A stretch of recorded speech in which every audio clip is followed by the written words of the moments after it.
Bonjour à tous, je suis ravi de vous retrouver pour cette nouvelle émission de Solidarité TV sur le thème « Quelle priorité pour la jeunesse ?» Ce rendez-vous a été préparé avec le soutien du Crédit Coopératif et de Harmonie Mutuelle ESS, notre partenaire pour cette émission. Comme vous le savez, cette émission est diffusée en direct et vous pouvez à tout moment poser vos questions à nos intervenants grâce au fil de discussion situé à la droite de votre écran.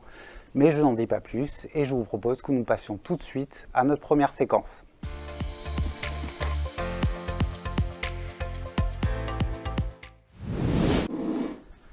Marquée par la crise sanitaire qui a généré de nombreux traumatismes, la jeunesse subit de profondes inégalités, tant du point de vue de l'accès à la scolarité, à l'emploi, aux ressources financières, à la culture.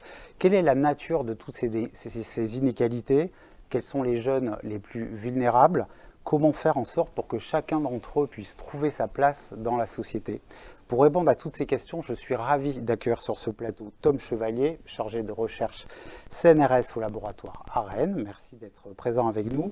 Et Tommy Perra, délégué national de l'Union nationale des comités locaux, c'est long à dire, pour le logement autonome des jeunes. Je vous remercie d'être avec nous. Avant que nous débutions nos échanges, nous avons interrogé les acteurs de la solidarité pour connaître quelques-unes de leurs propositions sur ce sujet de la jeunesse. On les écoute et on en parle. Pour améliorer la situation dans le secteur de la protection de l'enfance, c'est de donner envie à des professionnels de venir travailler avec nous. Si on n'a pas de professionnels pour entourer nos jeunes, pour les accompagner au quotidien, on pourra avoir les meilleures idées, mais il faut des personnes sur le terrain. Donc il y a vraiment un effort au niveau du recrutement qui passe par de la reconnaissance, au-delà d'un salaire, mais qui passe aussi par une reconnaissance de leurs valeurs et de l'importance de leur métier. Je pense qu'on est vraiment dans une idée de besoin de repères pour les jeunes aujourd'hui. Il y a un sentiment un peu de délitement de confiance envers les institutions, envers les scolarités, envers les établissements qui accueillent du public comme nous, les maisons d'enfants à caractère social. Et je pense qu'il y a vraiment besoin de reformer une unité entre les familles, entre les différentes institutions, pour apporter un cadre un peu unique et un repère fort et solide pour les jeunes qu'on accompagne, qui sont en manque de repères actuellement et qui ont vraiment besoin de ça. Je vais prendre l'exemple concret ici à l'AMEX. Un jeune qui arrive à l'AMEX n'est pas forcément en confiance quand il est placé. Et nous devons travailler ce lien avec lui. Il faut le faire très rapidement parce que les placements peuvent être très courts et c'est ce lien qui va faire la différence. Une fois que le jeune a confiance aux éducateurs, aux adultes présents ici à l'institution, le travail est beaucoup plus facile. Dans la société, on prend de plus en plus en compte la parole des jeunes, notamment quand ils commencent à parler s'ils ont des difficultés ou autres, mais pas assez de leurs revendications, pas assez de ce qu'ils ressentent, hein, leur ressenti sur le monde actuel, sur comment ils vivent la violence, comment ils vivent leurs difficultés, leur placement quand ils sont placés, leur scolarité. On ne va pas aller assez chercher ce qu'ils ressentent. Il est important que tous les talents de chaque individu et de chaque jeune soient mis en exergue. Et ça, c'est un travail qui doit être fait avec eux et avec les adultes. On ne peut pas dissocier les jeunes des adultes. Il faut très vite les amener à être des citoyens éclairés et acteurs de leur vie et qui trouvent du sens à leur engagement et à leur vie professionnelle plus tard. Alors après ce premier reportage, ce premier micro-trottoir, je voudrais me tourner vers Tom Chevalier pour poser d'abord une question très très globale. On a évoqué dans l'introduction de l'émission un certain nombre de difficultés que traverse la jeunesse. Si elles sont nombreuses, très très variées, c'est quoi les principales difficultés dont souffre aujourd'hui la jeunesse ? Alors la jeunesse est très globale aussi, donc tout est très global. Je vous laisse me répondre. Alors sur les difficultés que peuvent rencontrer les jeunes, tout est un peu interconnecté, il y en a plusieurs mais elles sont liées entre elles. Le premier enjeu, c'est l'enjeu de l'emploi, puisqu'on sait que le chômage se concentre principalement sur les tranches d'âge les plus jeunes, avec par exemple un taux de chômage donc pour les moins de 25 ans en France qui est autour de 20%, bon an, mal an, alors que pour les autres tranches d'âge, on est sur 10%, même moins de 10%. Donc on est à un taux de chômage structurellement élevé de plus de deux fois supérieur pour les jeunes. Donc c'est le premier enjeu. Le deuxième enjeu, c'est, à côté de l'accès à l'emploi, c'est l'accès à la formation. puisque là, l'accès à la formation s'est complètement transformé depuis le sortir de la Seconde Guerre mondiale. À l'époque, on a 5% d'une classe d'âge qui continue dans l'enseignement supérieur. Aujourd'hui, on est à 50% d'une classe d'âge. Donc c'est x10, c'est un jeune sur deux qui continue ses études dans l'enseignement supérieur. Ça change complètement les choses et ça se retrouve par rapport à l'enjeu du chômage, puisqu'on sait que le niveau de diplôme a un effet très fort sur l'accès à l'emploi. Et le troisième enjeu, qui là aussi est connecté aux deux autres, c'est quel accès à quelles ressources. Puisque avec l'allongement de la durée des études, donc on est plus longtemps inactif, c'est-à-dire pas présent sur le marché du travail, donc sans activité salariée nécessairement, en tout cas à temps plein. Et de même, le chômage pose la question de l'accès à des ressources. Donc la question qui lie aussi ces deux enjeux, c'est quelles sont les ressources auxquelles peuvent prétendre les jeunes pendant ces deux périodes bien particulières que sont le chômage et les études. D'accord, très bien, je vous remercie beaucoup. Tommy, est-ce que vous partagez ce diagnostic? J'imagine que oui, mais j'imagine que vous allez aussi nous rajouter une petite touche logement parmi ces difficultés. Alors, complètement, on partage entièrement ce constat-là. Un élément qui me semble important de préciser en amont, c'est aussi que, d'une manière générale, on a tendance un peu à réifier les difficultés des jeunes et à considérer que, ils sont en galère parce qu'ils sont jeunes, c'est comme ça et pas autrement. Or, en fait, toutes ces difficultés ne sont pas naturelles, elles sont construites, que ce soit par des institutions comme le marché du travail ou par les politiques publiques qui vont permettre l'accès à des ressources, l'accès à des emplois aidés ou accompagnés, ou, dans notre cas, la question de l'accès au logement.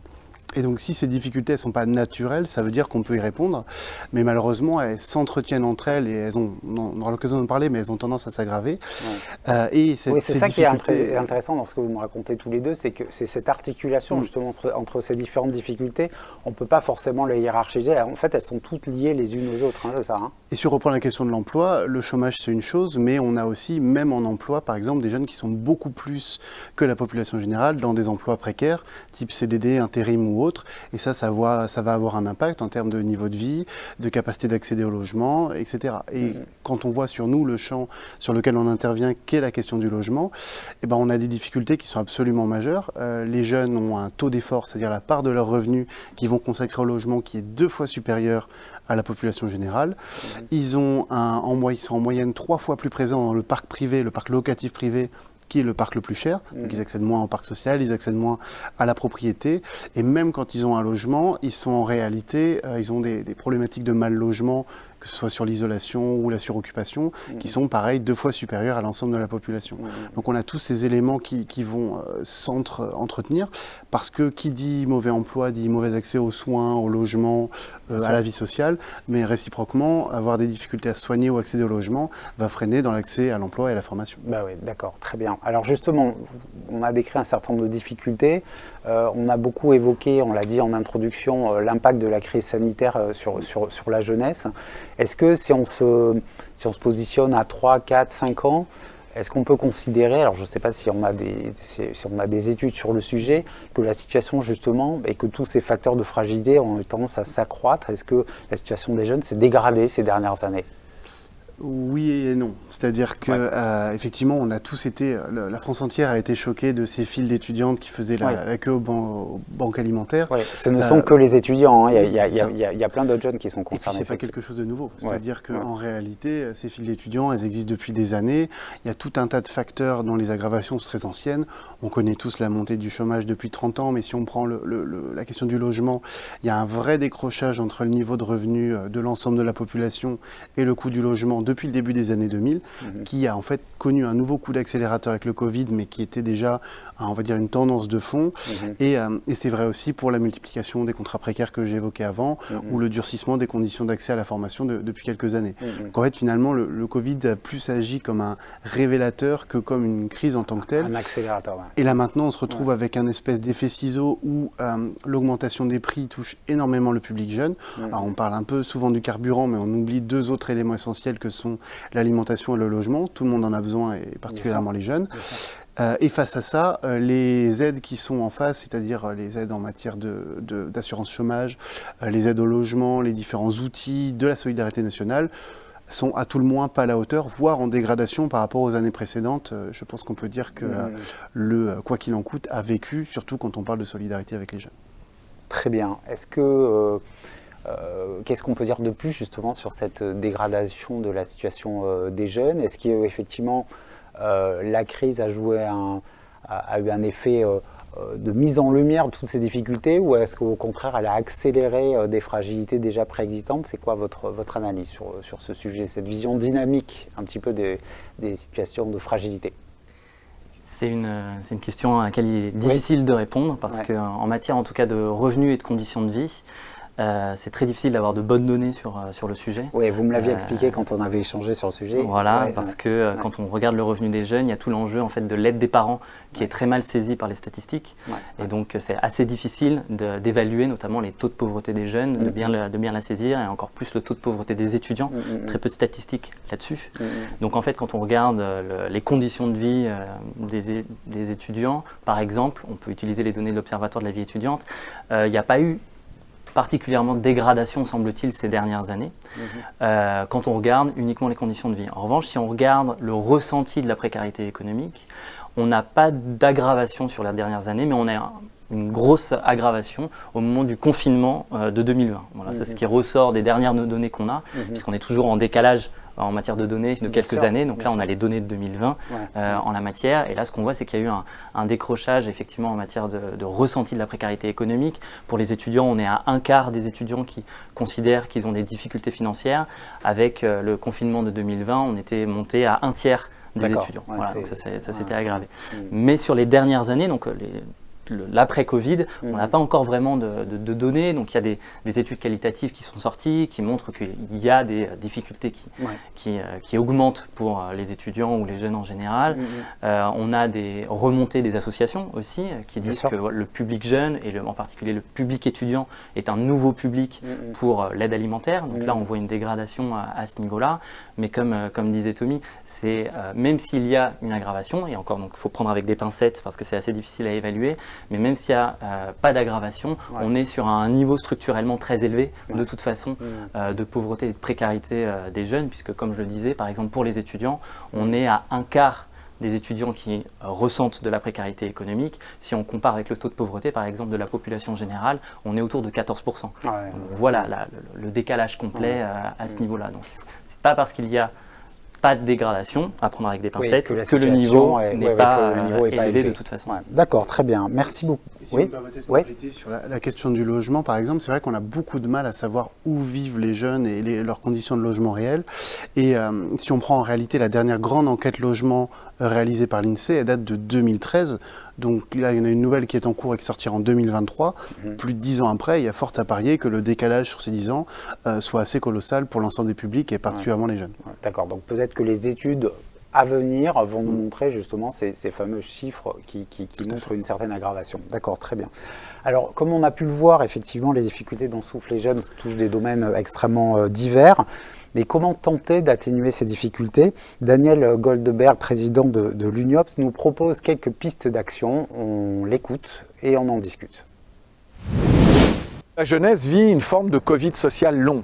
Et tout ce que j'ai pu dire précédemment sur les formes de fragilité qu'a touché la jeunesse au moment le plus aigu de la crise Covid se retrouve quelque part encore aujourd'hui, soit en pointillé, soit plus qu'en pointillé. Donc il faut répondre de manière multiple.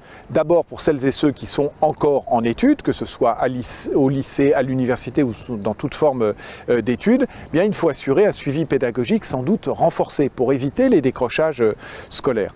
Pour celles et ceux qui entrent ou vont entrer sur le marché du travail, eh bien il faut faciliter cette entrée sur le marché du travail, une reconnaissance des diplômes, des qualifications et des contrats qui permettent aussi de sortir d'une forme de précarité pour les jeunes, alors qu'ils sont sur le marché du travail. Et puis, il y a toutes celles et tous ceux qui sont malheureusement ni en situation d'études, ni en situation professionnelle, qui sont au chômage, qui sont en rupture d'études, qui sont parfois en rupture sociale, y compris parce qu'ils ne sont pas aidés par leur famille, qui ne peuvent pas, ou parce que y a des ruptures familiales aussi. Et alors là, on n'est pas du tout à la hauteur en termes d'ouverture des droits pour cette jeunesse-là, qui n'est pas une petite partie de la jeunesse. Il y a beaucoup des jeunes, des classes populaires, mais aussi des classes moyennes qui sont en grande difficulté sociale aujourd'hui, et il est incompréhensible, et notamment quand on compare par rapport à d'autres pays étrangers comparables, que l'ouverture des droits sociaux, et notamment le RSA, ne se fasse pas pour les moins de 25 ans. Alors après ces propos du président de l'UNIOPS, Tom Chevalier, qu'est-ce qu'on peut dire justement, sur les moyens d'atténuer toutes ces difficultés de la jeunesse? Daniel Goldberg évoquait effectivement le fameux accès du RSA aux moins de 25 ans. Hein. Est-ce que ça fait partie des premières pistes qu'il faut explorer? Et quelles autres pistes vous souhaiteriez nous proposer? Alors, il y a plein de choses qui sont possibles pour Oui. accompagner les jeunes dans l'âge adulte, dans l'entrée dans l'âge adulte et vers l'autonomie. Ouais. En Europe, on voit plein de stratégies différentes. Bien sûr. Et la première des stratégies, c'est les aider à rentrer sur le marché du travail et accéder à l'emploi. Et de ce point de vue-là, les politiques qui sont pertinentes en la matière, ce sont tout le champ des politiques d'éducation et des politiques de l'emploi. Et là, en Europe, on a vraiment deux stratégies complètement différentes. On a une stratégie qui est il faut garantir un niveau minimal de compétences à tous les jeunes qui leur garantira du coup un accès à un emploi de qualité, qualifié, avec une bonne rémunération. Donc dans ces pays-là, il y a un fort investissement dans la formation, dans le capital humain des jeunes. On a d'autres pays qui, au contraire... Et ça, c'est quel pays? Ça, c'est par exemple les pays nordiques. D'accord. Voilà. Okay. On a d'autres pays où le système est beaucoup plus inégalitaire en matière d'accès à la formation, beaucoup plus de décrochage scolaire, de sortie sans qualification du système éducatif et donc plus de difficultés une fois rentré sur le marché du travail. Et on a, donc ça c'est le premier champ de politique publique important, donc politique d'éducation, politique de l'emploi. Mais on a un autre champ de politique publique, mais la stratégie est un peu différente, le mode d'intervention de l'État est un peu différent, c'est les aides publiques. L'accès aux aides publiques a aussi un effet sur l'accès à l'autonomie des jeunes et l'entrée dans l'âge adulte. Et là, c'est la façon dont on considère les jeunes dans le cycle de vie. Sont-ils des enfants ou sont-ils des adultes? Et là, on a deux stratégies aussi en Europe, soit une familialisation de l'action publique lorsque les jeunes sont vus comme des enfants, comme on peut avoir en France par exemple, donc avec des âges limites qui sont autour de 25 ans, avec des bourses qui dépendent du revenu des parents, l'importance de la politique familiale. Mais on a des pays qui considèrent que les jeunes sont des adultes à partir de 18 ans. Donc à partir de 18 ans, majorité civile, majorité politique, le droit de vote et majorité sociale. Accès au revenu minimum, par exemple, dès 18 ans, des bourses qui ne dépendent pas du revenu des parents, donc qui sont pratiquement universelles pour tous les étudiants, et pas de politique familiale dans ces pays-là. Voilà, donc c'est des stratégies complètement différentes du point de vue de la lutte contre la précarité des jeunes et leur accompagnement dans l'entrée dans l'âge adulte. D'accord, très bien. Alors justement, est-ce qu'il faut considérer que les jeunes sont déjà des adultes à partir de 18 ans? Et est-ce que justement ce champ des politiques publiques doit évoluer justement pour que cette approche de la jeunesse soit un peu différente? C'est assez amusant. D'une manière générale, on a tendance à entendre un peu des acteurs politiques divers et variés dire que les jeunes, entendu les jeunes adultes, sont les citoyens de demain. Sauf de ma part, c'est les citoyens d'aujourd'hui déjà. Et c'est déjà des acteurs politiques, sociaux, économiques. Non, et donc, on devrait avoir des réponses qui sont à la hauteur. Et avant d'entrer dans d'autres sujets, sur la question du RSA sur les moins de 25 ans, c'est une aberration historique absolument ahurissante que le public de moins de 25 ans n'y ait pas accès. Il n'y a aucune bonne justification socio-économique à cette politique, autre que des simples économies et une vision un peu préconçue des jeunes. Et le problème, c'est que derrière tout ça, ça a un impact. C'est-à-dire que nous qui accueillons et accompagnons les jeunes en difficulté, on accueille presque 20% de jeunes avec zéro ressource. Et par zéro, j'entends vraiment zéro. Et donc, quand on est dans une situation comme celle-là, devoir décohabiter de force avec zéro ressource, on se retrouve tout de suite dans une situation de très grande fragilité.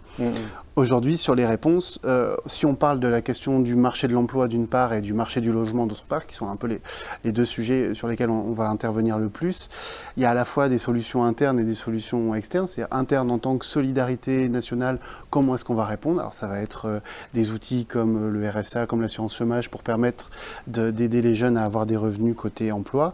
Et côté logement, ça va être des outils comme l'hébergement d'urgence quand c'est nécessaire, ou plus généralement pour plus de public, la question des APL. Mais en même temps, il y a toute une part externe, c'est-à-dire comment est-ce qu'on va réguler ces marchés. Et il y a tout un tas de réflexions sur comment est-ce que on va travailler sur le fait d'éviter les discriminations du public jeune sur le marché du travail, mais aussi comment est-ce qu'on pourrait réguler le marché locatif privé pour qu'il laisse une place un peu moins difficile aux jeunes. Donc il y a toujours plusieurs solutions pour répondre. Et on va dire les outils qui ont été développés depuis plusieurs années, je pense par exemple à la garantie jeune qui était un peu l'outil principal d'accès des jeunes à l'emploi, a produit des effets assez intéressants, mais à mon sens pas suffisants. C'est-à-dire qu'il y a un développement porté par les missions locales vraiment d'un accompagnement programmatique assez complet avec une allocation, mais qui par définition est à durée limitée. Or, quand on a un outil qui dure 1 an ou 18 mois sur une période c'est de la peut-être vie pas de assez. 18 à 25 ans qui dure 7 ans, on n'apporte pas Oui, forcément, il y a des trous dans la raquette. Il y a des trous dans la raquette. Tout à fait. Et en fait, on n'arrive pas à avoir des réponses en termes global, en termes universels, parce qu'on aime bien parler d'universalité. Et donc, la réponse, quand elle n'est pas universelle, mécaniquement, elle va laisser des moments de fragilité, des moments charnières. Ça peut être le passage de la décohabitation du foyer parental vers son premier foyer, ou ça peut être le passage du statut d'étudiant au statut de salarié. Tous ces micro-moments qui sont des fragilités avec des recohabitations et des allers-retours. Tout ça, aujourd'hui, il y a énormément de trous, de zones grises, de difficultés dans lesquelles vont tomber les jeunes. Et ça devient des sources de rupture d'accompagnement, de Absolument. rupture de soutien qui peuvent devenir effectivement catastrophiques aussi pour les jeunes. Et on a trop tendance à les catégoriser, à faire des catégories de jeunes spécifiques sur lesquelles on va apporter une réponse spécifique.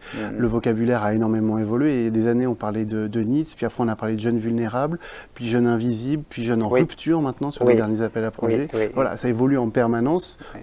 Pas toujours tout à fait pour le même public, alors que finalement, si on arrivait à avoir une réponse globale et universelle, ça permettrait d'avoir en permanence ce filet de sécurité, qui soit en termes financiers, en termes d'accompagnement et en termes de logement.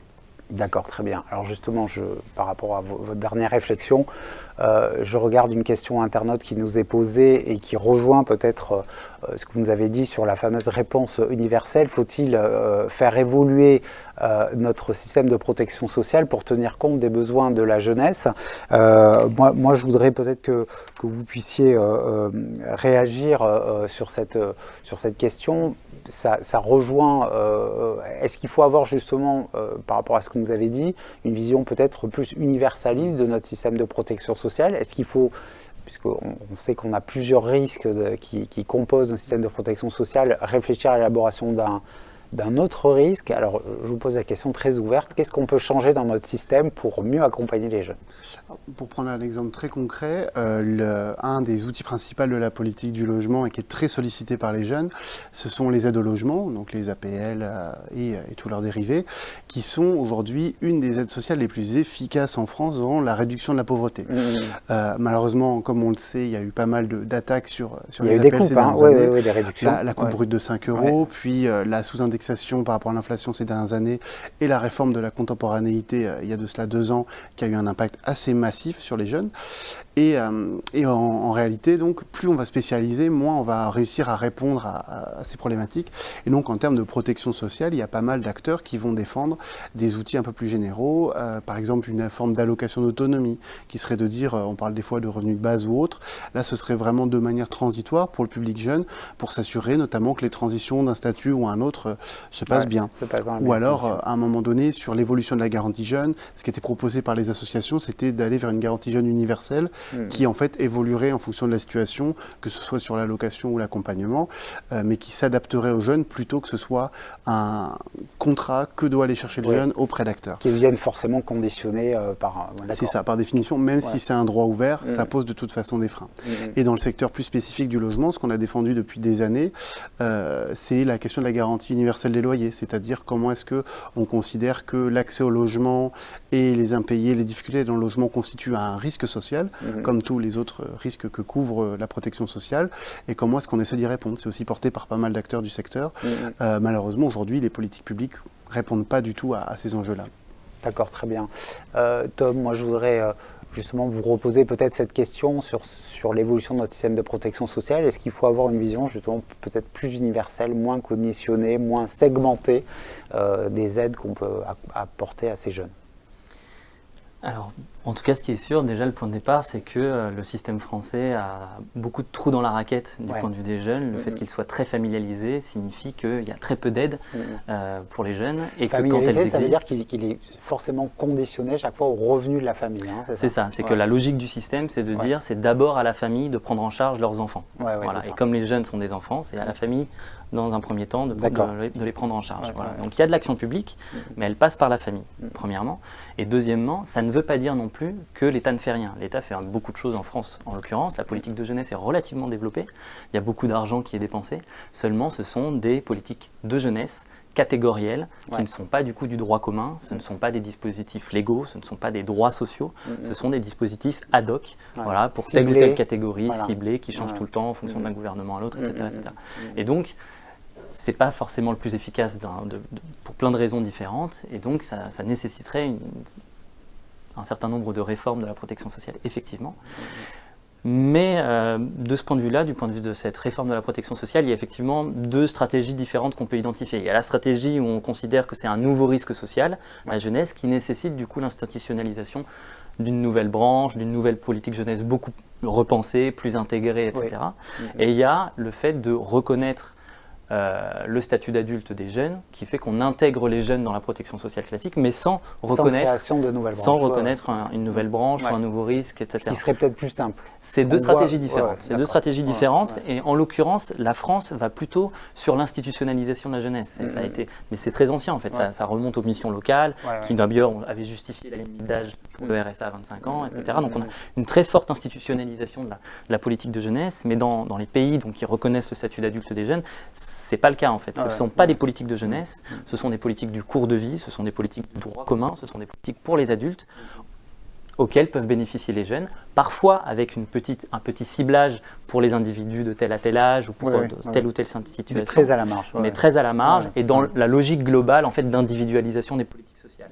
Mais ce qui se passe dans ces pays-là, c'est d'abord et avant tout l'accès au droit commun de tous les individus à partir de 18 ans, parce qu'à 18 ans, vous êtes un adulte. Et donc, en France, ça se traduirait, donc la réforme la plus symbolique d'un point de vue politique, de la logique du système, mais aussi ayant des effets sociaux très très forts, c'est évidemment l'ouverture du RSA au moins de 25 ans, puisque le RSA interdit au moins de 25 ans, c'est le symbole de cette familialisation et de cette non-reconnaissance du statut d'adulte des jeunes, d'une part, donc d'un point de vue symbolique, ce serait très fort, et d'un point de vue aussi social, comme le disait Tommy, le CEJ, la garantie jeune, peut avoir des effets plus ou moins positifs. Il y a des débats, elle est en train de changer et tout. Il y a des critiques qui peuvent être émises éventuellement, mais même si elle était la plus efficace possible, à partir du moment où elle est limitée dans le temps, que ce n'est pas un droit social, elle ne peut pas couvrir toutes les situations. Oui, tout à fait. Voilà. Et donc, il faut avoir une pensée plus globale en fait, du soutien aux revenus des jeunes. Ça ne veut pas dire qu'un seul dispositif réglera le problème du soutien aux revenus, par exemple avec un revenu de base, etc. Oui, c'est simplement une question d'approche. Mais c'est une question d'approche, c'est-à-dire à partir du moment où on considère que ce sont des adultes, ça veut dire qu'ils ont accès à un soutien aux revenus. Après, le soutien aux revenus peut être différent en fonction des situations. Ça peut être une allocation d'études lorsqu'on fait des études, ça peut être le CEJ quand on est proche de l'emploi, etc. Ça peut être le RSA dans d'autres situations si vous êtes plus éloigné de l'emploi, etc. Mais en gros, il faudrait une espèce de continuité, une garantie universelle de soutien aux revenus pour les individus à partir de 18 ans. Très bien. Dernier élément, Pour abonder sur ce point-là, sur la question de l'institutionnalisation, nous, dans la zone d'éclage, on travaille jusqu'à 30 ans, donc c'est-à-dire on a toute une partie du public de 25 à 30 ans qui a ces outils type RSA et autres, et pourtant ils connaissent des difficultés importantes aussi sur le marché du travail et sur le marché du logement. Donc effectivement, les réponses en termes d'institutionnalisation, créer des cases, créer des barrières d'âge ne seraient pas forcément les plus pertinentes. Ce qu'il faut, c'est créer justement cette continuité en matière d'accès aux droits communs, y compris jusqu'à 30 ans et même au-delà. Très bien, messieurs, je vous remercie. On a bien pris la mesure des difficultés que subissent les jeunes, mais aussi de l'approche qu'il est nécessaire d'avoir pour tenter de surmonter ces obstacles. Alors parmi les jeunes les plus vulnérables, effectivement, les enfants accompagnés sont sans doute les plus fragiles. Ce sont de ces jeunes dont nous allons parler dans notre prochaine séquence. Pour débuter celle-ci, je vous propose de découvrir l'action de l'AMEX Saint-Pie-X en région parisienne, un établissement des apprentis d'Auteuil qui tente de donner aux enfants qui l'accompagnent toutes les chances de préparer leur avenir dans les meilleures conditions. Reportage.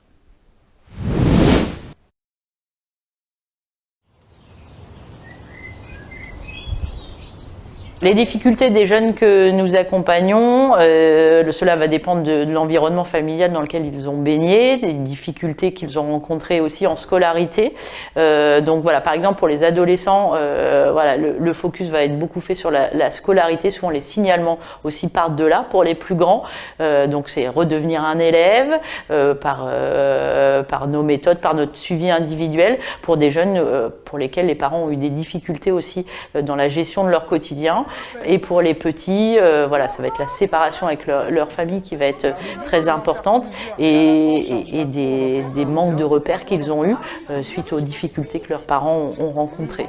Donc ce qu'on essaie d'apporter à ces jeunes et ce qui rythme notre travail au quotidien, c'est un retour de la confiance en soi, de l'estime aussi pour eux, parce que c'est des enfants qui vont arriver fragilisés, avec leurs repères qui changent, ils sont très attachés à leur famille, donc d'arriver ici dans un groupe où il y a 12 autres jeunes, ils vont être vraiment en perte de repères, et puis de leur dire qu'ils sont capables de faire des belles choses, que malgré les difficultés qu'ils ont rencontrées, ça peut être aussi que momentané, et que nous on va, avec l'aide aussi de leur famille, en intégrant les familles dans ce travail-là, pouvoir leur donner les meilleurs outils pour qu'ils puissent après devenir des adultes en confiance, debout, et qui puissent réussir leur vie. Parce qu'en fait, on fait attention aux vivants. Quand on revoit des jeunes, que ce soit sur nos repas des anciens, ou comme je vous disais tout à l'heure, un enfant pour qui vous avez compté, il arrivera toujours à vous retrouver. Et c'est une fierté.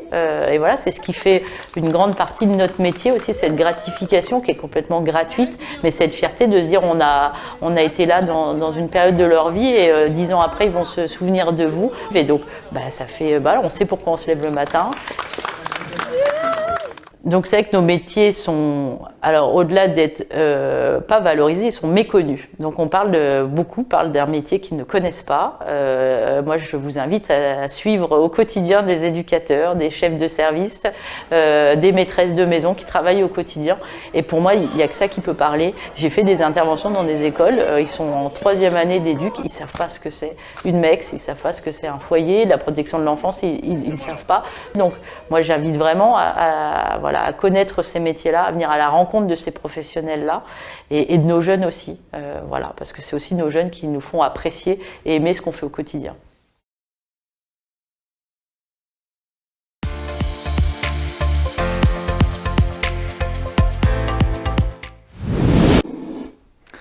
Alors les jeunes accompagnés, que ce soit dans le cadre de la protection de l'enfance, de la protection judiciaire de la jeunesse ou même des mineurs non accompagnés, sont au centre de l'actualité. Parfois pour dénoncer des actes de délinquance, parfois pour souligner un défaut de protection. Alors quels sont les grands chantiers pour permettre à ces jeunes de préparer leur avenir dans les meilleures conditions? Comment mieux soutenir les professionnels qui les accompagnent? Pour évoquer cette passionnante thématique, j'accueille sur ce plateau Flore Capelier, donc directrice de l'Observatoire national de la protection de l'enfance. Merci beaucoup d'être à nos côtés. Et Pauline Spinas-Bédon, directrice de la MEX Saint-Jean à Sannois dans le Val d'Oise, un établissement des apprentis d'Auteuil, une nouvelle fois. Flore Capelier, première question. On l'a vu, alors on a en tête, puisque ça a beaucoup bousculé le secteur, ce fameux reportage de zone interdite qui n'a pas été vraiment pas été bien vécu par les acteurs du secteur.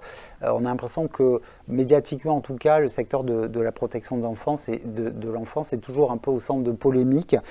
Quelle est la situation réelle des jeunes accompagnés? Voilà. Est-ce que ça mérite de rappeler un certain nombre de réalités aussi? Voilà. À l'Observatoire national de protection de l'enfance, on cherche justement à faire ce travail, à la fois d'une meilleure connaissance quantitative du nombre d'enfants accompagnés au titre de l'aide sociale à l'enfance, et aussi sur le plan qualitatif, de mieux connaître les problématiques et l'état des connaissances pour dépasser justement les polémiques et mieux comprendre les besoins de ces enfants. Au 31 décembre 2020, c'est 340 000 mineurs et jeunes majeurs qui sont accompagnés au titre de l'aide sociale à l'enfance. Ça fait à peu près 2% si on le ramène à la population des enfants de moins de 18 ans.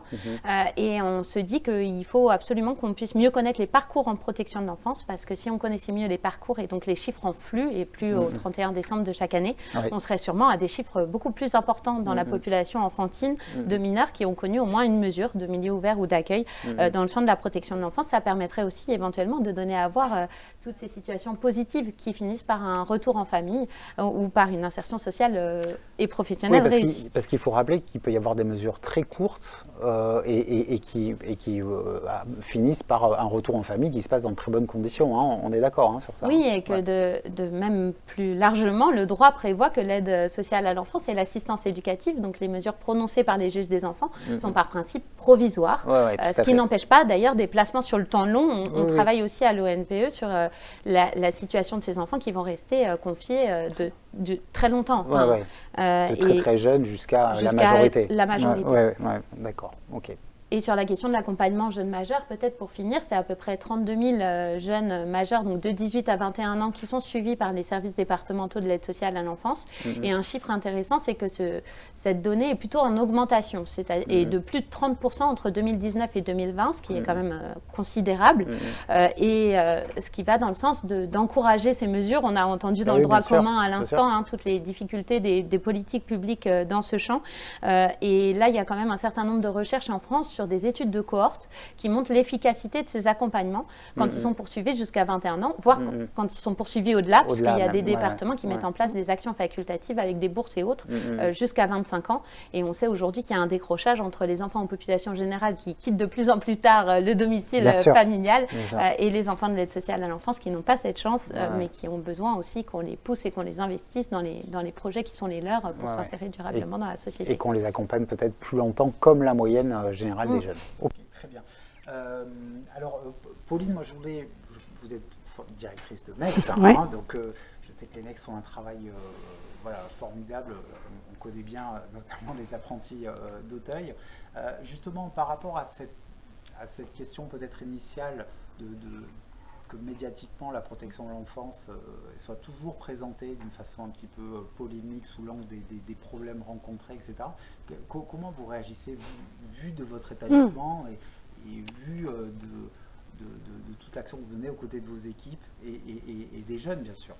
Alors, sans vouloir donner d'image idyllique, je pense qu'il n'y a pas une journée où j'ai pas quelque chose qui se passe et qui me dit voilà, on a besoin d'être là, ce qu'on fait a du sens et ça vaut le coup. Et je pense qu'à peu près chaque semaine, on a des anciens qui viennent nous voir quelques années après ou très longtemps après. Il y a encore 2 jours, un ancien qu'on n'avait pas vu pendant 5 ans. Et il a tenu à venir nous présenter sa fiancée, etc. Parce que c'était des endroits qui avaient changé sa vie et qui lui avaient permis de devenir l'homme qu'il était.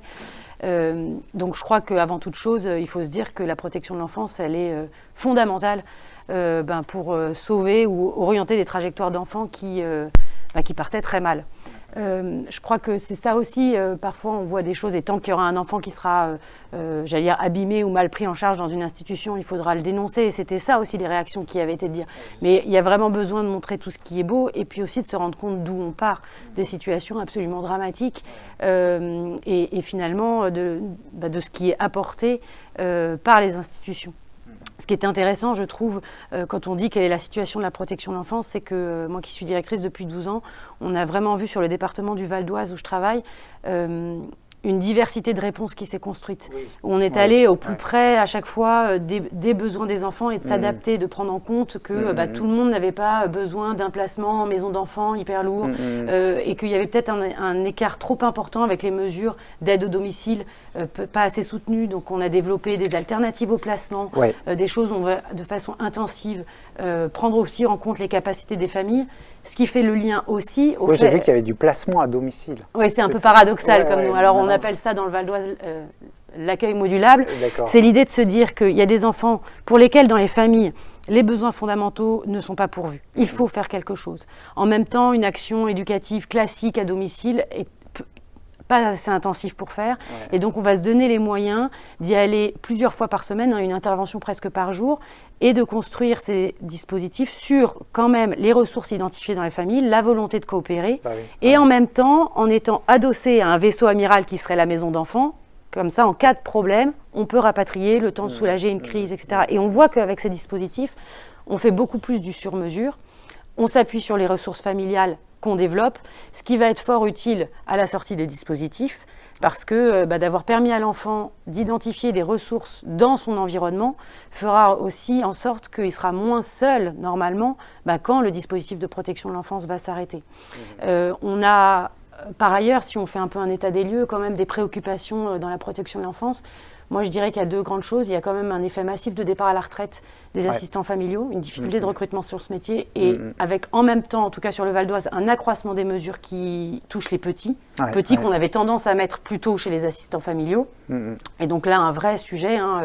Le Val d'Oise nous sollicite tous pour dire quelle réponse on peut contribuer à apporter à ces 5-10 ans. Je discutais un peu avec Flore en amont qui disait que c'était dès 3 ans qu'on voyait des pics de placement qui augmentaient. Donc ça, c'est un vrai sujet de comment nos institutions s'adaptent pour pouvoir proposer des réponses collectives À la aux toute petits. petite enfance, ouais, bien sûr. Et puis je dirais ce qui me marque, alors peut-être parce que moi j'ai commencé mon métier où j'avais que des garçons en maison d'enfants, qu'on s'est ouvert aux filles, alors peut-être plus tardivement que des collègues, j'ai vu monter ce phénomène, mais en même temps les chiffres le disent, qui est la question de protection de nos jeunes filles adolescentes vis-à-vis des phénomènes de prostitution engagés par les réseaux sociaux. Pourquoi je dis que c'est un sujet de qualité de prise en charge, c'est que le phénomène nous arrive à vitesse grand V et que nous les réponses et notre capacité à réponse et à trouver des réponses adaptées, elle est en train encore de se construire. Et donc quelque part la vague déferle avant même qu'on soit bien au clair dessus. Et je trouve que c'est un sujet... C'est un vrai sujet de préoccupation. D'accord, très bien. Oui, pour très rebondir rapidement. juste très rapidement sur ces deux sujets, dire que c'est tout l'intérêt de croiser pratique et recherche dans le champ de la protection de l'enfance. C'est l'objectif Sur les de disparités l'émission, locales, les notes qu'on a publiées montrent en effet une explosion des 0-3 ans ces dernières années accueillies au titre de la protection de l'enfance, qui explique aussi l'intérêt d'avoir ce type de données et d'approfondir l'existence de ces données et le profil de ces enfants, parce qu'il faut adapter l'offre dans des délais très courts et ça pose des vraies difficultés pratiques. Et sur la question de la prostitution des mineurs, je voudrais juste signaler que l'Observatoire national de protection de l'enfance a fait un travail avec une trentaine de professionnels, experts de la recherche ou des associations, sur cette question de la prostitution des mineurs pour donner à voir un peu les pratiques qui sont intéressantes aujourd'hui et qui peuvent en influencer d'autres, on l'espère en tout cas. Et donc tout ça est en ligne sur notre site. Je rassure Flore, c'est arrivé jusque sur le terrain. On a eu les études. Ok, très bien. Alors, Pauline, moi je voulais... poursuivre peut-être, puisque vous avez évoqué effectivement des thématiques, en tout cas des publics et des thématiques un peu émergentes dont il faudrait se préoccuper.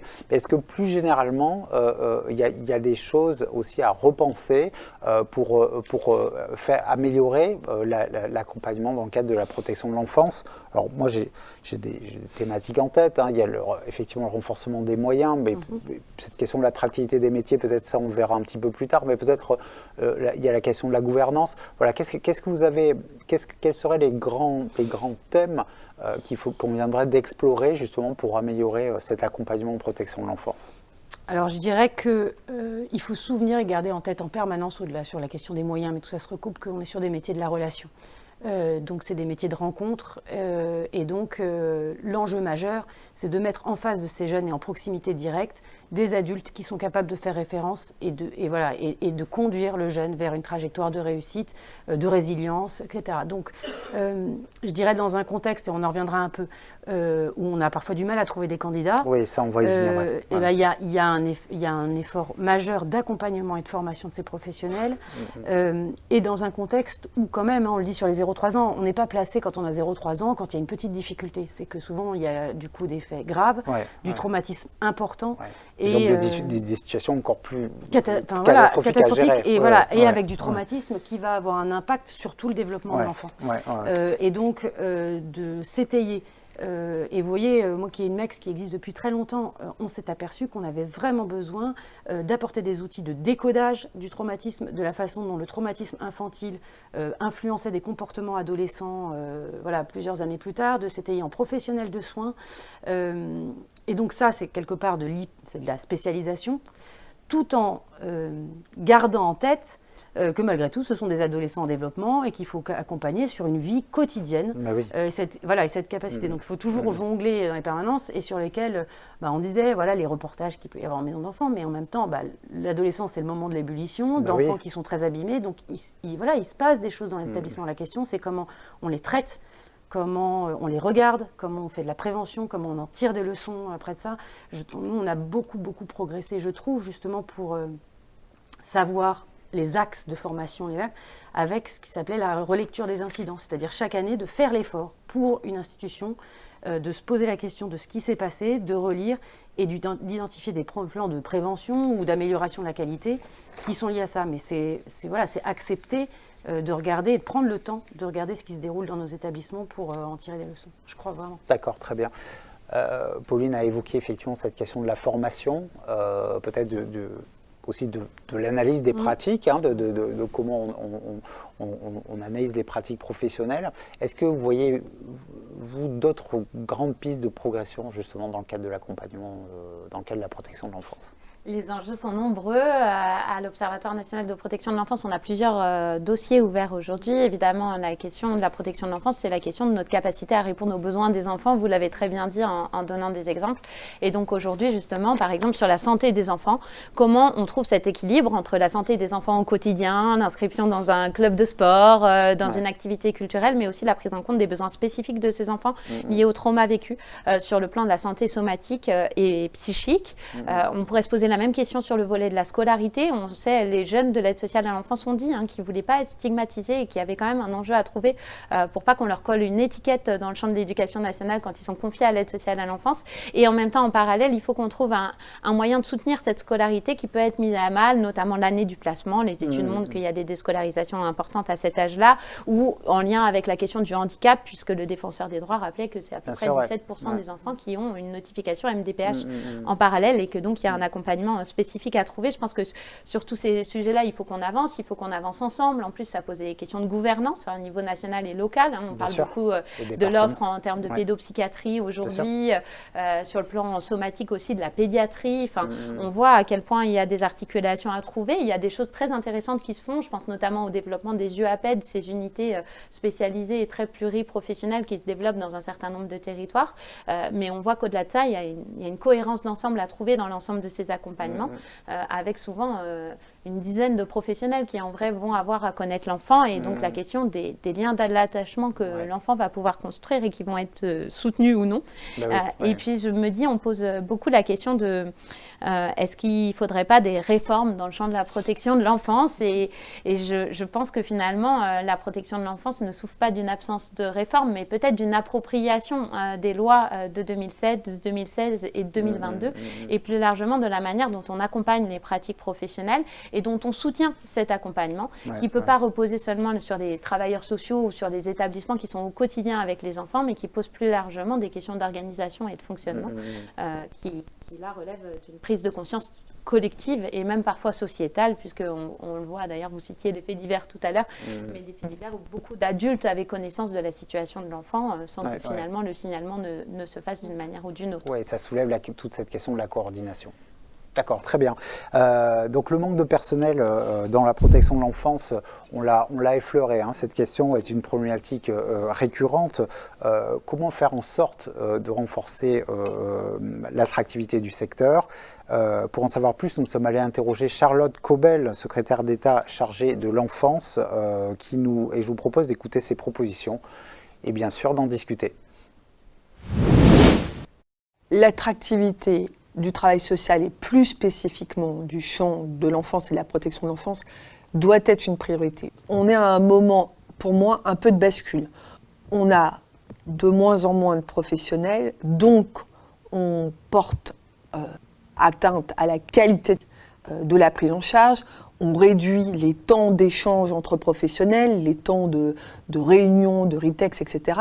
Et donc, on a de moins en moins de professionnels et la qualité de prise en charge diminue et on a de moins en moins de réunions. Donc, on est pour moi dans un cercle vicieux. Il est vraiment urgent de mettre fin à ce cercle vicieux. Ça passe par plusieurs choses. L'attractivité dite des métiers, c'est une attractivité salariale. Il y a eu les avancées du Ségur, il y a des discussions en cours par branche, il faut les conduire. Ces métiers doivent être payés correctement en fonction évidemment du temps, de la pénibilité du travail. Ça passe aussi par une vraie réflexion sur formation et parcours professionnel et passerelle. C'est pas facile aujourd'hui d'être 40 ans éducateur dans une structure d'accueil. Donc il faut qu'on puisse, territoire par territoire, tous les acteurs, pas simplement les acteurs de la protection de l'enfance, proposer des parcours qui permettent des respirations. Pourquoi ne pas passer de la protection de l'enfance au champ du handicap ou voire au champ de l'école, puisque c'est des métiers finalement qui sont qui accompagnent les enfants, qui peuvent avoir des difficultés différentes ou des forces différentes. Les métiers de l'animation, etc. On doit être capable par territoire de renforcer les parcours professionnels avec d'ailleurs une progression, si les gens le souhaitent, de responsabilité. Il faut bien sûr améliorer la qualité de vie au travail. Ça passe par des établissements et des services bien tenus, parfois mieux contrôlés, parce que les professionnels sont en demande qu'il y ait plus de contrôle. Ça passe par des accompagnements d'équipe quand il y a des difficultés et quand il y a des drames. Parfois, moi, je suis toujours un peu surprise quand il y a des drames très forts dans des structures, qu'il n'y ait pas plus d'accompagnement d'équipe. Voilà, ça passe évidemment aussi par la réflexion, c'est quoi aujourd'hui être éducateur ou cadre dans ces secteurs-là, et donc par une réflexion sur le placement, le milieu ouvert. Beaucoup d'axes pour travailler l'attractivité de chacun, mais aussi le sens de ce métier. C'est ma priorité.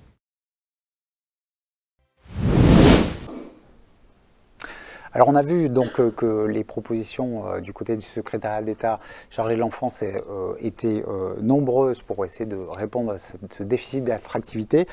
Flore Capelier, qu'est-ce qu'on peut dire justement des propositions de la secrétaire d'État et peut-être plus globalement, comment est-ce qu'on peut faire pour essayer de régler ce problème vraiment de plus en plus récurrent.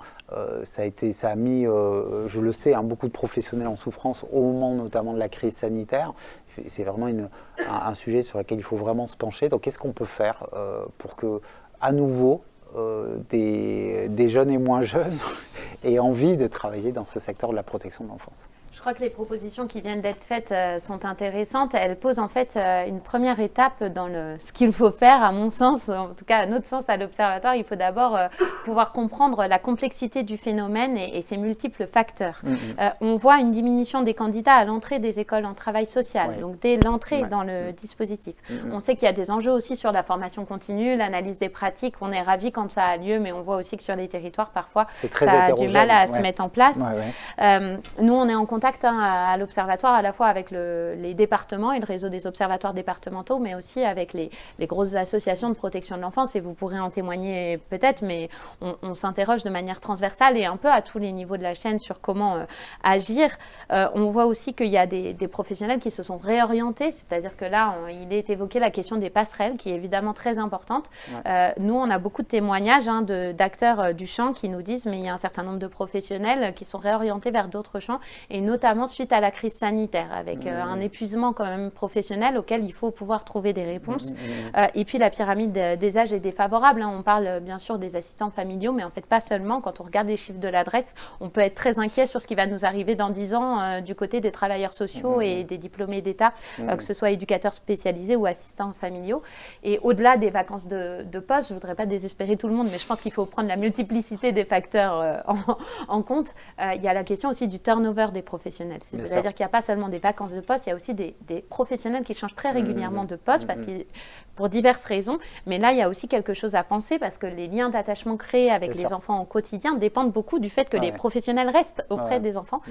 Donc, il y a tout... Oui, c'est le fameux point de référence aussi qui doit être très utile pour les jeunes et qui est particulièrement utile en matière de protection de l'enfant. Oui, et là, du coup, si on ne l'a pas, il y a quand même un cercle vicieux qui s'instaure parce que pour assurer les enfants, il faut qu'ils aient ce lien d'attachement. Et si ce lien d'attachement n'est pas permis par nos organisations et fonctionnement de manière générale, sans mettre la responsabilité, il y a des enjeux.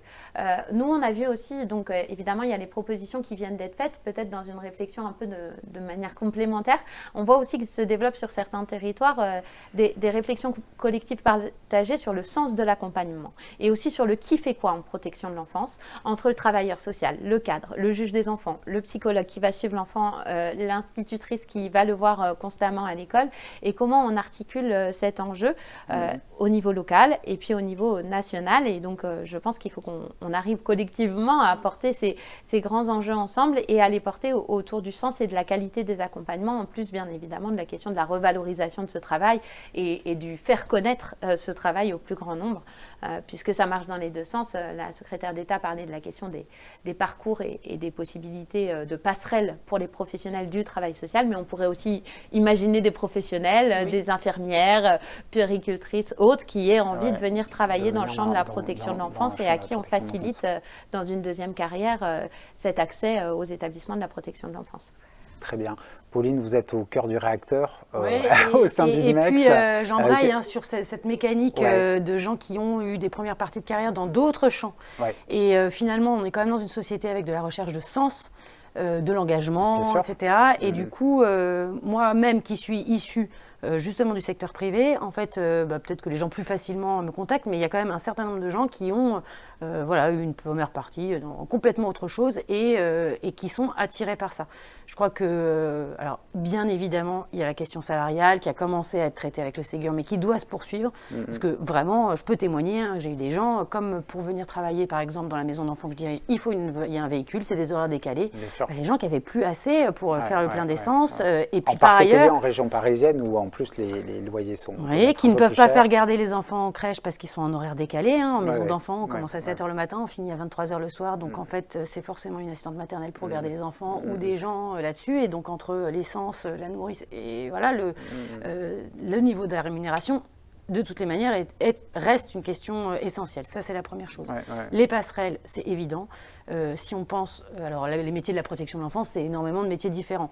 Mais si on pense à ceux d'internat, de maison d'enfants, c'est sûr qu'avec les horaires décalés, les week-ends travaillés, etc., c'est pas forcément des choses qu'on est en capacité dans sa vie personnelle de faire tout le temps. Bien sûr. À la fois, je dis aux jeunes professionnels, parfois c'est le moment où vous n'avez pas d'engagement encore familiaux, faites-le, là vous allez être au cœur de la protection de l'enfance. Mais il y a des moments dans sa vie où c'est plus possible ou plus conciliable. Et donc c'est cette question de construction de parcours professionnel, elle est absolument essentielle, de possibilités de qualification, de donner à voir, parce qu'en fait, il y a beaucoup de gens qui ne connaissent pas.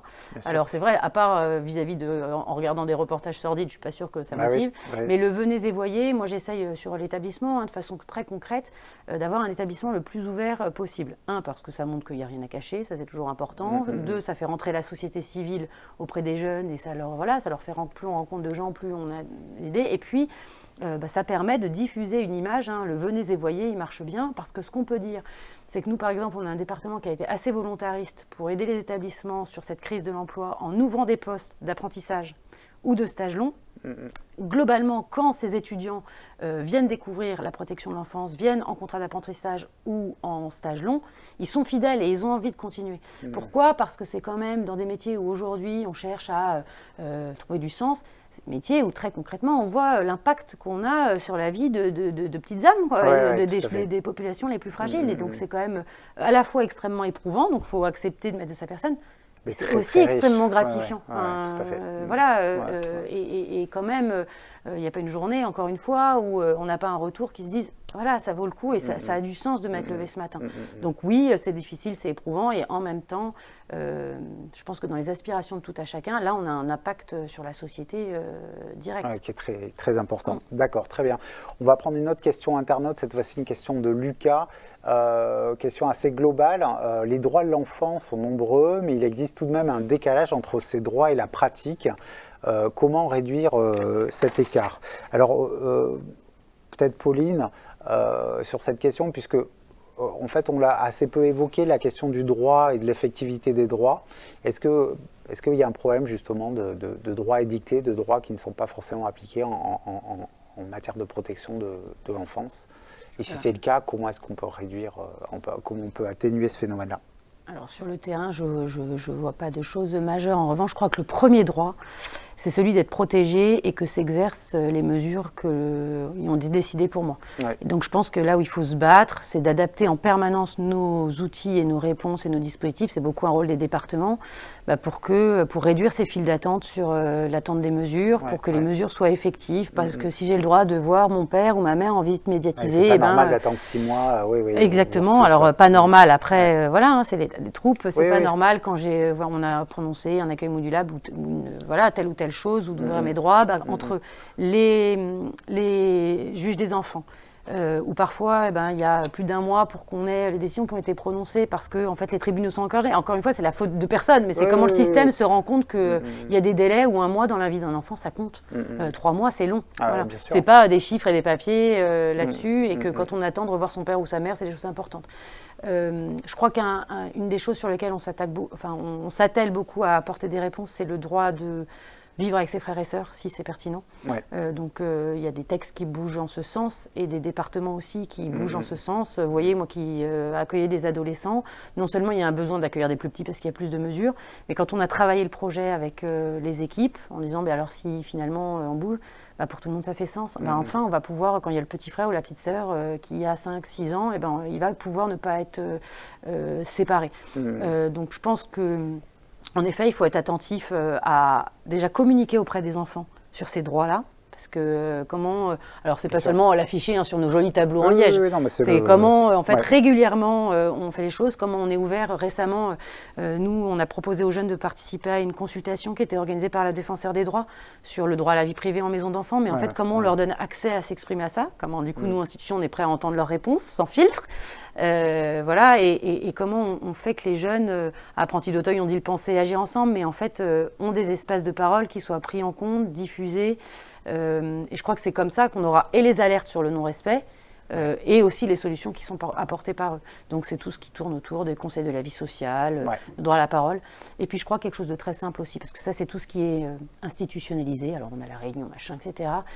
Je crois qu'il y a des styles de management qui sont préconisés et d'avoir une proximité non seulement des éducateurs, des chefs de service, mais aussi des directeurs. En fait, cette politique de la porte ouverte où en fait on va se servir de tous les interstices et de tous les moments qui peuvent être des moments où l'enfant a besoin de déposer quelque chose et de multiplier ces espaces.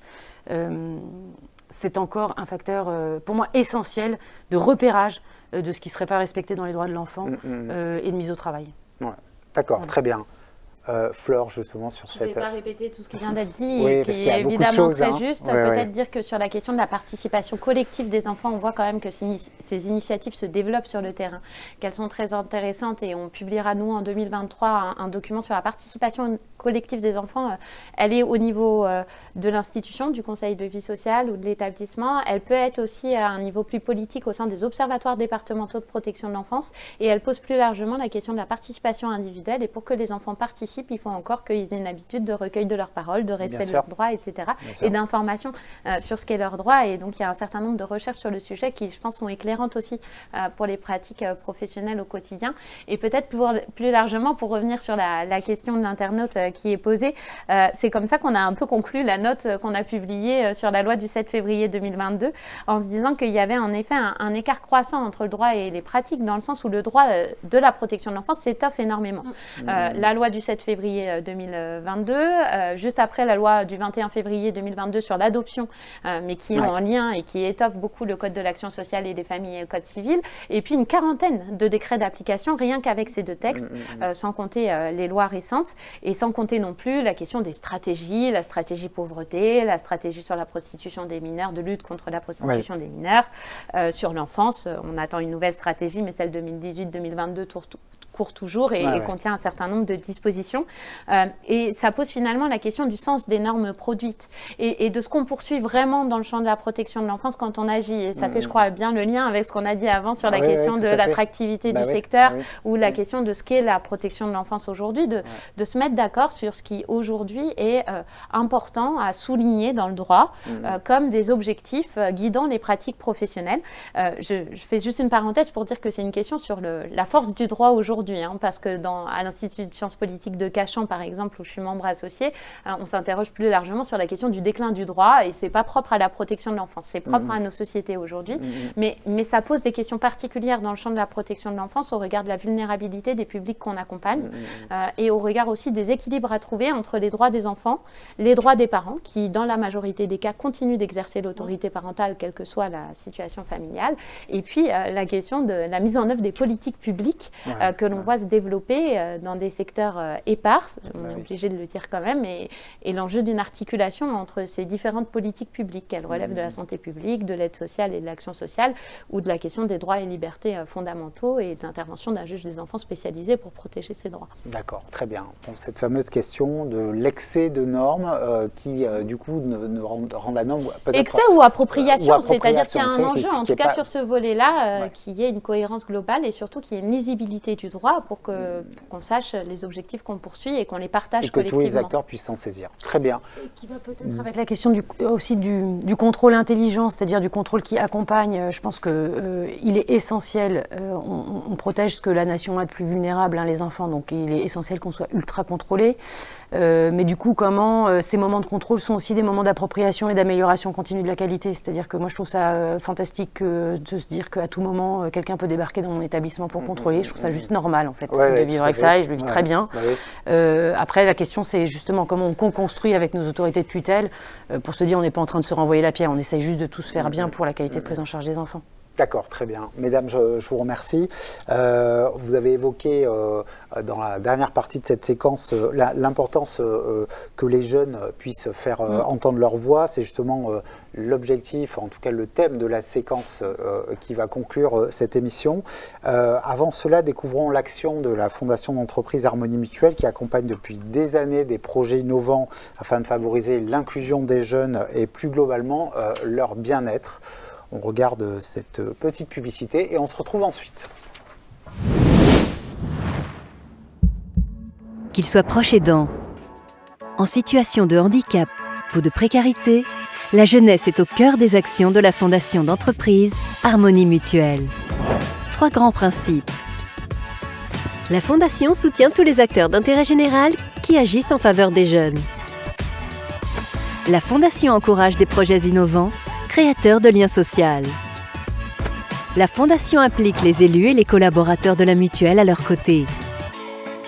Solidaire, citoyenne, responsable, au plus près de tous les territoires. Environnement, santé, sport, prévention, logement, emploi, scolarité, citoyenneté. La Fondation agit dans tous ces domaines et porte en priorité des projets innovants. Des projets qui portent haut les valeurs d'Harmonie Mutuelle. Solidarité, engagement, proximité. Une fois par an, la Fondation lance un appel à projet d'envergure nationale. Tous les acteurs du monde associatif sont invités à y participer pour promouvoir un projet local. Actrice de solidarité, créatrice de liens sociaux, éthique et transparente dans son fonctionnement. En mettant les jeunes au cœur de ses actions, la Fondation d'entreprise Harmonie Mutuelle s'engage pour une société plus citoyenne, plus responsable, plus inclusive. Harmonie Mutuelle, avançons collectif.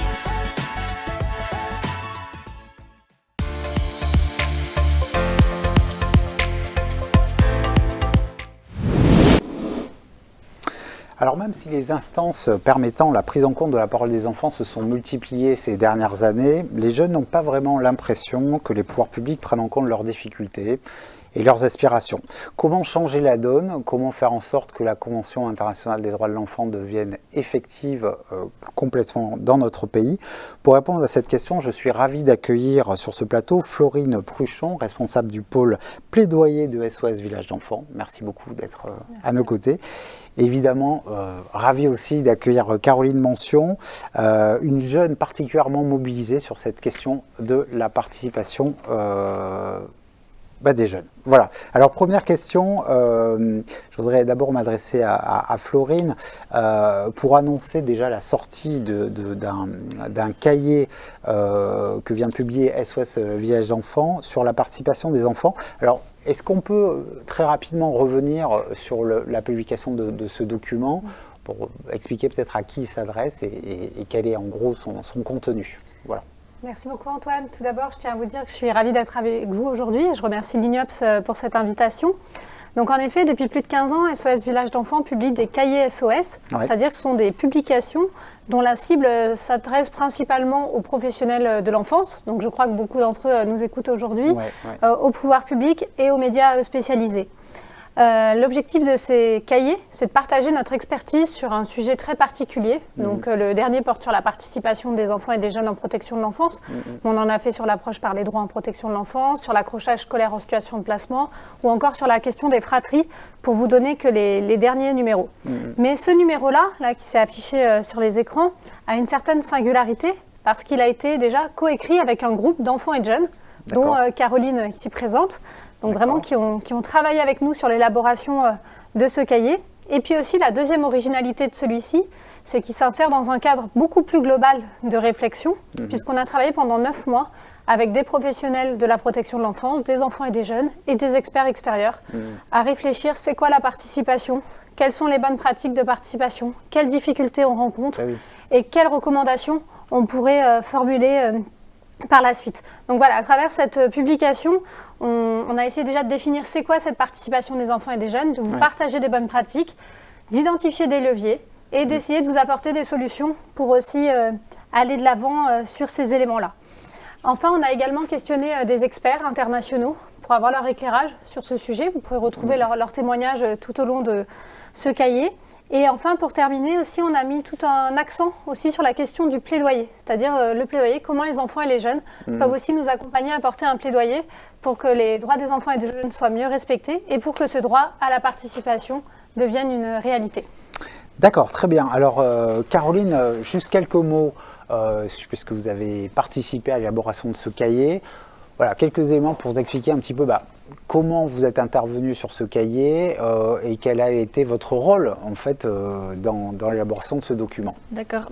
Déjà, merci pour votre invitation. Je suis ravie de pouvoir vous parler de la participation des enfants et des jeunes. Alors, donc, je voudrais revenir sur ce que Florine a dit sur comment nous avons écrit donc, le cahier SOS. Donc, en effet, la particularité de ce cahier, c'est qu'il a été écrit par une quinzaine de jeunes. Pour ce faire, donc, nous nous sommes réunis plusieurs fois en visio et sur des temps concrets, donc sur Paris au siège. Donc, lors de ces temps-là, donc, on a déterminé les thèmes et quels thèmes nous voulions aborder comme l'accès à l'autonomie. Ensuite, lors d'un week-end à Paris, donc, nous avons fait plusieurs ateliers avec un rédacteur. Donc on a pu écrire des BD, des textes, on a pu faire des dessins et on a été interviewé par un journaliste. Très bien. Donc chacun a pu exprimer donc, comme il souhaitait, on a pu mettre plein de choses dans le cahier et tout ce qu'on voulait exprimer. Donc d'ailleurs ce que je trouve intéressant dans ce cahier SOS, c'est que vous pouvez y retrouver donc, oui, alors au milieu. Oui, allez-y. Au milieu, donc. Alors montrez bien parce que voilà, voilà. C'est un cahier détachable. D'accord. Donc ça, c'est toute la partie que nous avons écrite. Oui. Donc vous pouvez retrouver les dessins, les BD que les jeunes et enfants ont fait. D'accord. Ok. Donc sincèrement, c'était pas toujours facile d'avoir créé ce cahier parce que les visios c'était quand même très long. Ouais. Mais par contre, c'est fatigant les visios quand même. C'est très fatigant, surtout notamment avec Florine. D'accord. Mais ce qui était très chouette, c'est que tout ce qu'on disait, ça n'a pas du tout été déformé et ça a été dit tel que. C'était fidèle à ce que vous avez voulu. Exactement. Et le rédacteur ni les adultes n'ont pas changé ce que nous avons dit. D'accord, ok, très bien. Merci beaucoup Caroline. Alors justement, je voulais rester avec vous, mais quand on regarde l'élaboration de ce cahier, qu'est-ce qu'on peut justement améliorer pour favoriser la parole des jeunes accompagnés, notamment dans le cadre de la protection de l'enfance? Qu'est-ce qu'il faudrait faire? Quelles ont été un peu, quelque part, vos conclusions et les conclusions de ce que vous avez réfléchi ensemble? Alors du coup, dans le cahier SOS, donc, nous avons écrit plusieurs recommandations qui sont réparties donc, en grandes thématiques. Donc parmi ces thématiques, il y a libérer la parole, sensibiliser et permettre aux enfants et aux jeunes d'être acteurs de leur parcours, ou encore que les adultes et professionnels changent de posture pour vraiment permettre aux enfants et aux jeunes de participer. Donc parmi ces grandes thématiques, j'en ai choisi trois recommandations qui me tiennent vraiment à cœur. Donc premièrement, avec les autres jeunes et enfants du projet Participer, on demande de renforcer la présence des enfants et des jeunes aux synthèses, comme le PAP qui est le projet d'accompagnement personnalisé, ou les PPE qui sont les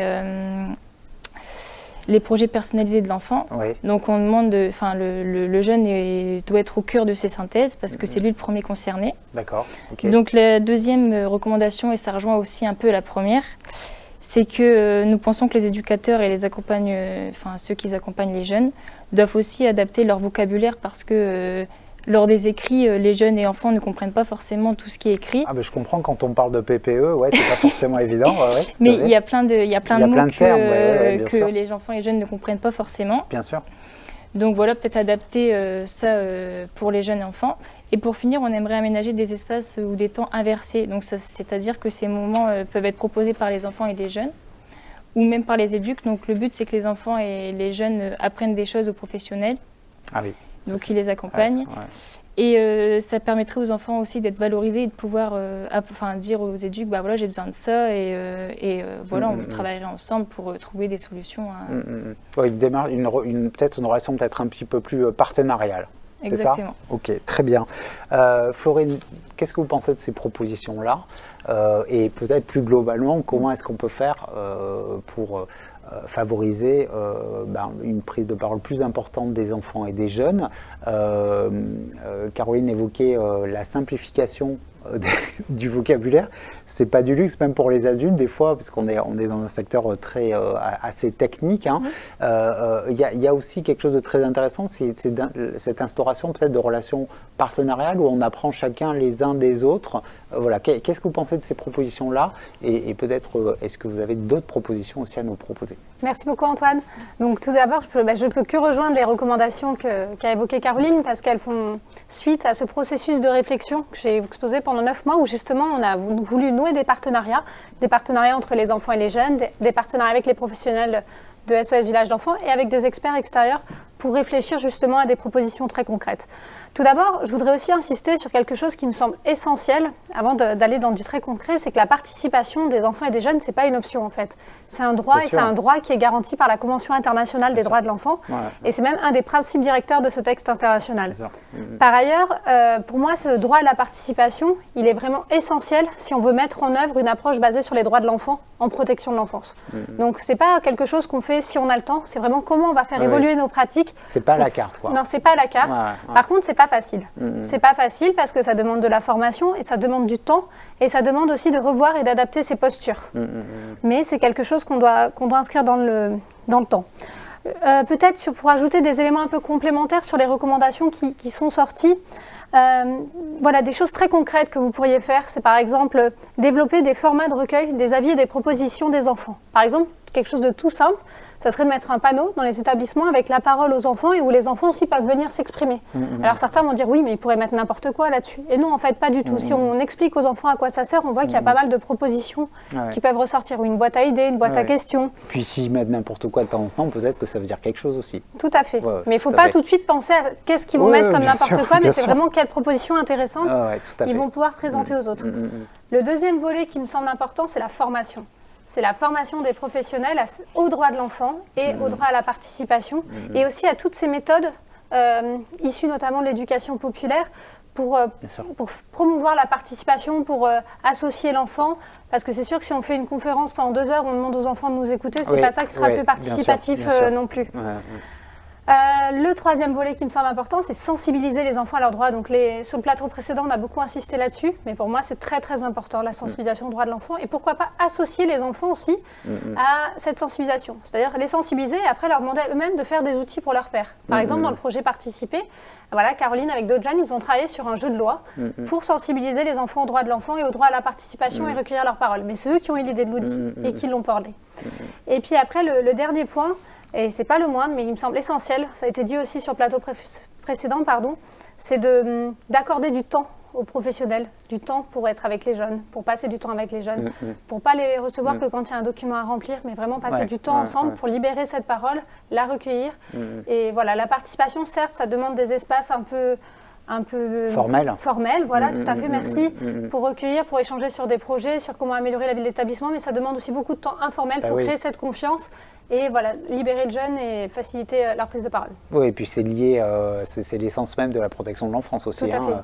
Des fois, faire des crêpes avec les jeunes, on entend des choses et on peut entendre des choses et comprendre des choses, même si ce n'est pas un temps consacré, quelque chose de précis, déjà partager des activités, prendre le temps, ça peut donner déjà un certain nombre de D'ailleurs, sur ce point-là, c'est un très bon enseignement, ça a été aussi la crise Covid là-dessus, où on a eu justement des éducateurs qui avaient plus le temps pour être avec les enfants, les jeunes, passer des moments avec eux, et on voit que ça a été quand même très riche, tant pour les enfants et les jeunes que les professionnels.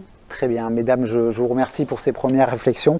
Je vous propose une petite pause publicitaire avant de reprendre nos échanges. Une autre économie est possible, ça oui. Mais une autre banque? Je demande à voir. Eh bien voyons. Et qu'est-ce que ça change? Les clients ont leur mot à dire. Et ils ne s'en privent pas. Et qu'est-ce qu'ils disent?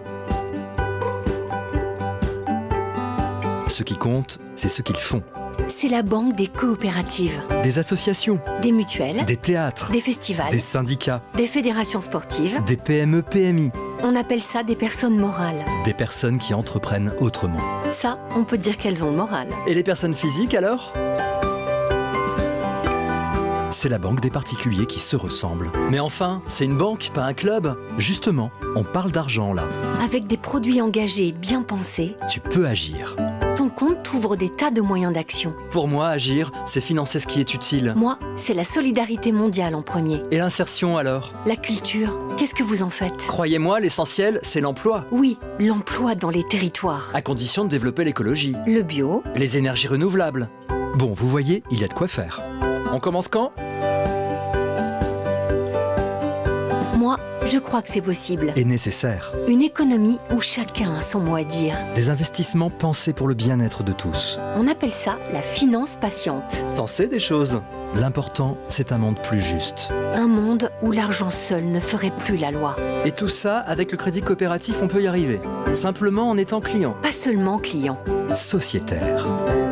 Crédit coopératif. Une autre banque est possible.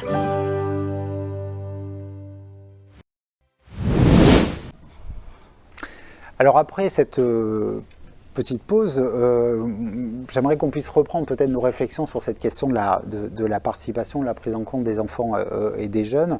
On a évoqué cette participation peut-être à l'intérieur des établissements ou peut-être de manière plus globale.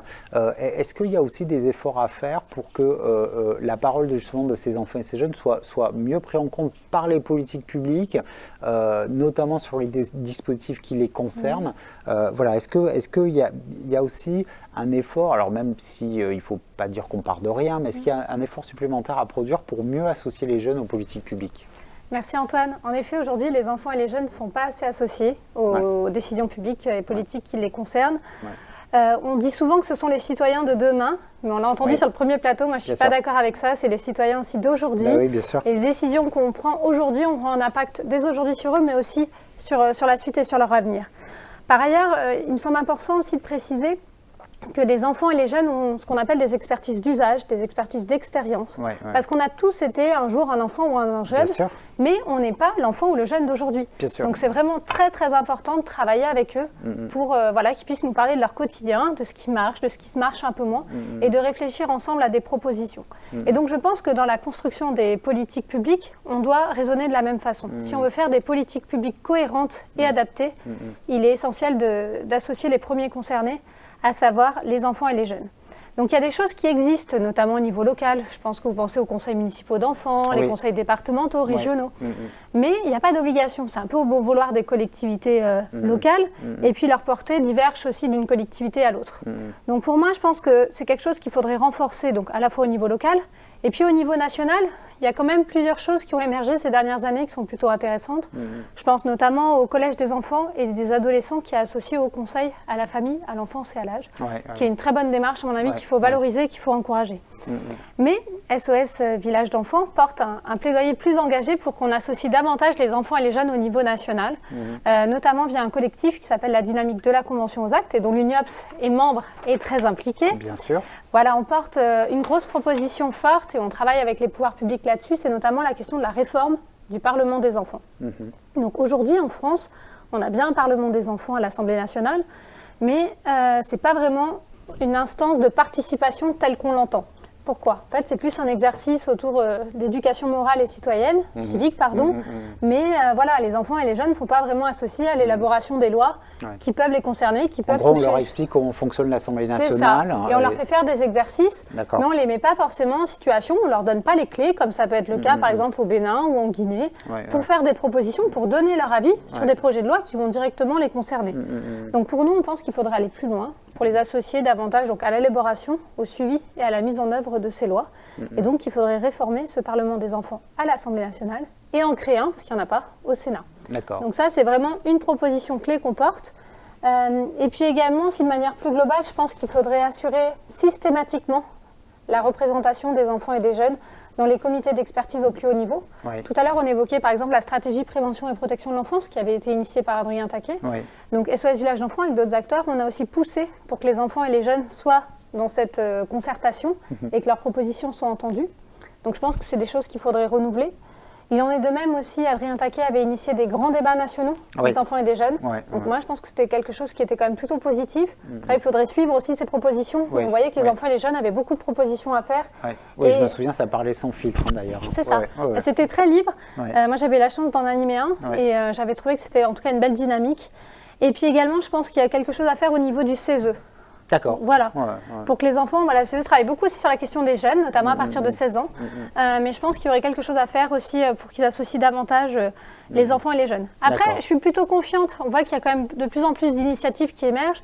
Même là encore, le 21 novembre dernier, Charlotte Cobel a réuni au niveau national un conseil des enfants avec des propositions qui ont été formulées. Je pense que c'est une bonne initiative, qu'il faut continuer. Et après, ce qui est important, c'est aussi suivre ces propositions, savoir qu'est-ce qui va en être fait, etc. Exactement. Et d'arriver surtout à pérenniser aussi ces espaces de participation. Tout à fait. Et puis après aussi, de manière plus globale dans la société, je pense qu'il est important de sensibiliser, de former, d'accompagner les parents. On va l'évoquer. Sur ces questions-là. D'accord, très bien.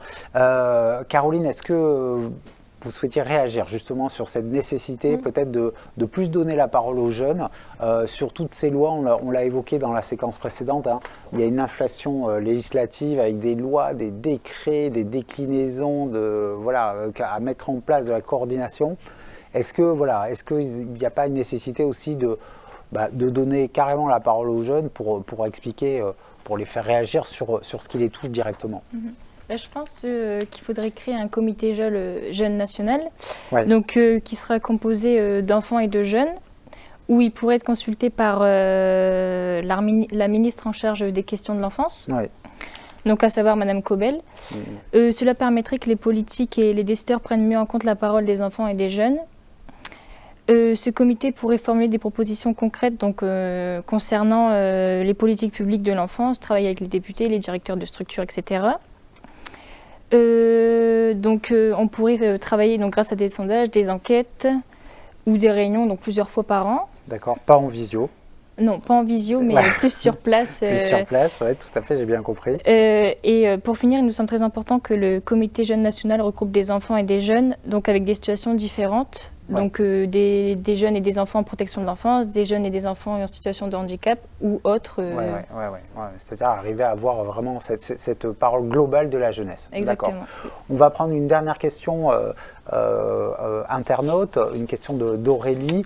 Alors, c'est une question presque philosophique, puisqu'on a évoqué cette question de la participation, on aurait évoqué la nécessité de faire vivre et de faire vivre ces instances de participation, mais est-ce que plus globalement, la société ne doit-elle pas changer de regard sur les jeunes pour mieux prendre en compte leurs aspirations? Alors, je voudrais déjà donner peut-être la parole à Caroline sur le sujet, et puis terminer avec Florine.